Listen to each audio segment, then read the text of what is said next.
ನಾವು ಇಂದು ವಿಜ್ಞಾನ ತರಗತಿಯಲ್ಲಿ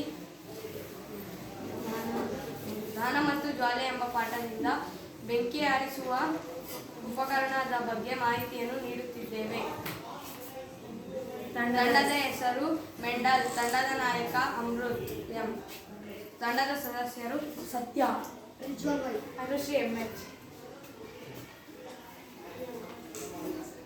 ವಿದ್ಯುತ್ ಉಪಕರಣ ಮತ್ತು ಪೆಟ್ರೋಲ್ನಂತಹ ದಹ್ಯ ವಸ್ತುಗಳನ್ನೊಳಗೊಂಡ ಬೆಂಕಿಯು ನಂದಿಸಲು ಕಾರ್ಬನ್ ಡೈಆಕ್ಸೈಡ್ CO2 ಅತ್ಯುತ್ತಮ ಶಾಮಕವಾಗಿದೆ. CO2 ಆಕ್ಸಿಜನ್ಗಿಂತ ಭಾರವಾಗಿದ್ದು ಬೆಂಕಿಯನ್ನು ಹೊತ್ತಿಗೆಯಂತೆ ಮುಚ್ಚುತ್ತದೆ. ಇಂಧನ ಹಾಗೂ ಆಕ್ಸಿಜನ್ನ ಸಂಪರ್ಕ ಕಡಿತಗೊಳ್ಳುವುದರಿಂದ ಬೆಂಕಿಯು ಹತೋಟಿಗೆ ಬರುತ್ತದೆ. CO2ನ ಮತ್ತೊಂದು ಪ್ರಯೋಜನವೇನೆಂದರೆ ಅದು ವಿದ್ಯುತ್ ಉಪಕರಣಗಳಿಗೆ ಹಾನಿ ಮಾಡುವುದಿಲ್ಲ. ಕಾರ್ಬನ್ ಡೈಆಕ್ಸೈಡ್ನ ಸರಬರಾಜನ್ನು ನಾವು ಹೇಗೆ ಪಡೆಯುತ್ತೇವೆ?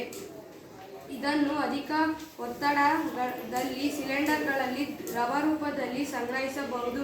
LPGಯನ್ನು ಯಾವ ರೂಪದಲ್ಲಿ ಸಿಲಿಂಡರ್ಗಳಲ್ಲಿ ಸಂಗ್ರಹಿಸಲಾಗುತ್ತದೆ?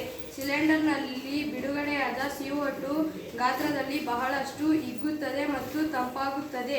ಅದು ಬೆಂಕಿಯ ಸುತ್ತ ಹೊಂದಿಕೆಯಾಗುತ್ತದಲ್ಲದೆ ಇಂಧನ ಉಷ್ಣತೆಯು ಕಡಿಮೆಯಾಗುತ್ತದೆ. ಆದ್ದರಿಂದ ಅದು ಅತ್ಯುತ್ತಮ ಅಗ್ನಿಶಾಮಕವಾಗಿದೆ.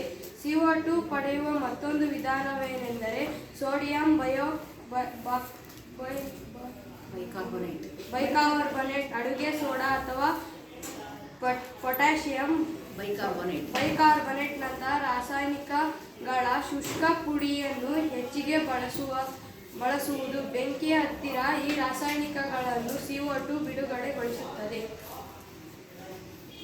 ಇದು ಬೆಂಕಿ ಆರಿಸುವ ಉಪಕರಣವಾಗಿದ್ದು ಇದು ನಮ್ಮ ಶಾಲೆಯ ಅಡುಗೆ ಕೋಣೆಯಲ್ಲಿ ಸಂಗ್ರಹಿಸಿ ಇಡಲಾಗಿದೆ. ಅಕಸ್ಮಾತ್ ಅಡುಗೆ ಕೋಣೆಯಲ್ಲಿ ಬೆಂಕಿ ಹತ್ತಿಕೊಂಡರೆ ಈ ಉಪಕರಣವನ್ನು ಬಳಸಿ ಬೆಂಕಿಯನ್ನು ಆರಿಸಬಹುದು.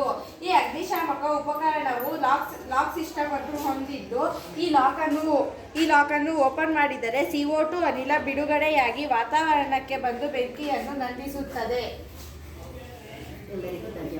ಎಲ್ಲರಿಗೂ ಧನ್ಯವಾದಗಳು.